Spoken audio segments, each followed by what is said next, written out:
तो यहाँ दो घटक बने, एक एनडीए बन गया, एक इंडिया बन गया।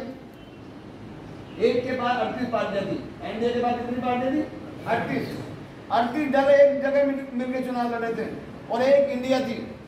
उसके बाद कितने थे? 28 उसके पास थे। दोनों को जोड़ो जरा, 38 और 28 कितने हो गए? 66 पार्टियां होगी। और 66 पार्टी को वोट कितना था?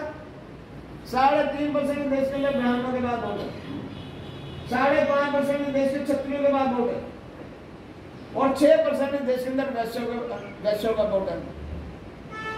यानी मात्र 15% इनके बाद वोट। और आज की विचारधारा में आपके महापुरुषों ने इतना काम देश के अंदर बना दिया कर दिया है कि 5% लोग उन्होंने अपने लिए प्रभावित कर रहे हैं, जो इस देश के अंदर समता मूलक समाज की स्थापना करना चाहते हैं, जो इस देश के अंदर हर जाति और धर्म के लोगों को मान सम्मान मिले, उसके लिए काम करना चाहते हैं। यानी मात्र 10% लोग की सरकार देश के अंदर बन गई। और एक पार्टी ऐसी थी जो अकेले चुनाव लड़ रही थी। कौन सी पार्टी थी वो? और हमारे लोग क्या शोर मचा रहे थे? इन दोनों जगह में क्या रखा था?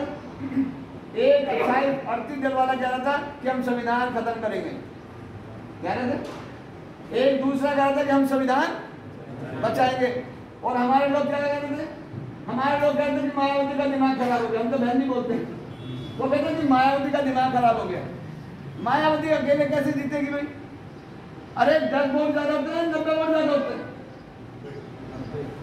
जिस पार्टी के बाद 90% वोट, एक चुनाव अकेली पार्टी लड़ रही है। और मैं आपको जानकारी दे दूं कि इस देश के अंदर जो आदमी जब चुनाव लड़ता है तो कितनी वोट चाहिए उसकी जमानत बचाने के लिए, पता है आप लोगों को? 16.66% वोट चाहिए। 16.66% वोट चाहिए।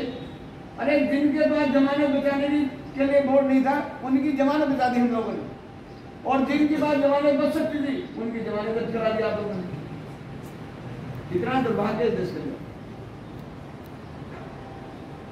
कि जिनके पास वोट है उनकी सरकार नहीं बनी, और जिनके पास वोट नहीं है उनकी सरकार बनेगी।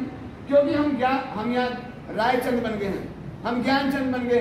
हम सुबह साहब ज्ञान दे रहे हैं। मायावती तो घर से नहीं निकलती, मायावती तो सीढ़ी करती है, मायावती ईडी से करती है, मायावती तो ट्रीट पे बैठी राजनीति कर रही है।